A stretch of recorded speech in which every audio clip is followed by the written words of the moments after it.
courtesy of Ben Shapiro, talking about the left side of our book, which is not separated from, but a part of the Bible. The Old and New Testaments fit together seamlessly. The Bible is elegant from Genesis to Revelation. Phil Johnson joining us to respond to Ben Shapiro, doing a debate, an interview with an atheist, Michael Shermer, explaining what he believes about Messiah.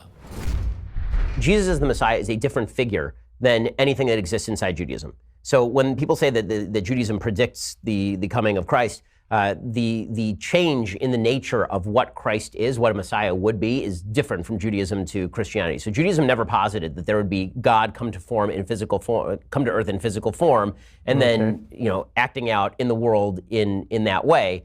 Judaism posits that God is beyond space and time. Occasionally he intervenes in history, but he doesn't take physical form. It's one of the key beliefs of Judaism, actually, is an incorporeal God. So that means that the idea is actually foreign to Judaism of a merged God-man who is God in physical form, but then dies and is resurrected and all this. Much there. Yeah, again, he's talking about Jewish tradition, not the Jewish scriptures. I wish he could, sort of get away from the Jewish tradition and just look at the scriptures with fresh eyes and it say, kind of reminds me of Eastern Orthodox folks. Very much. They quote the early church fathers more than the Bible. Yeah, Ben does it with rabbis. That's right. And that's always been a problem in Judaism. And this is one of the things Jesus himself confronted when he scolded the Pharisees and said, you've used your tradition to nullify the Word of God. And that's exactly what you just heard in that clip, where he's saying the same thing those Pharisees would have said.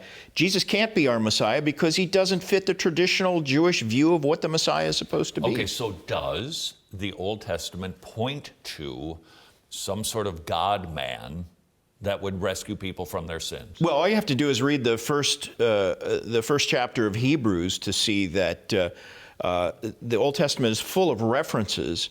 They are sometimes shrouded in mystery. Types and shadows. He's a better Melchizedek, a better high priest, better than the angels, etc. Like all of prophecy, I think, is somewhat mysterious, so that you recognize it when it happens. You don't necessarily predict it ahead of time. You can't look at Bible prophecy and give dates and times and know exactly. And typology is tricky. John Calvin said that God pratters to us. He gives us pictures, like the Exodus. It's there's a picture in that of redemption. All right, I couldn't help but think about Isaiah 53. Yeah, well, that's the key passage, actually, yeah. Let me just scan over this. He was despised, rejected by man, a man of sorrows, despised. He's borne our griefs, carried our sorrows. He was pierced for our transgressions, crushed for our iniquities.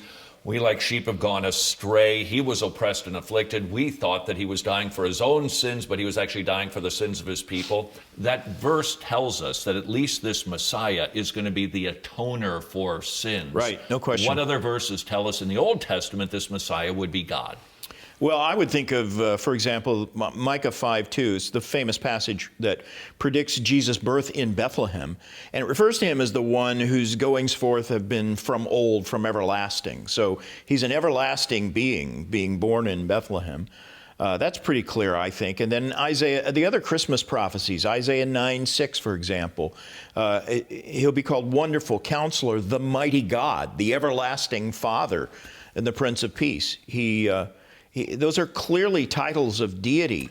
So again, Ben not reading his Bible as much as he's reading the rabbis, coming up with a completely different understanding of Messiah. Therefore, he rejects Jesus Christ, which is a huge bummer.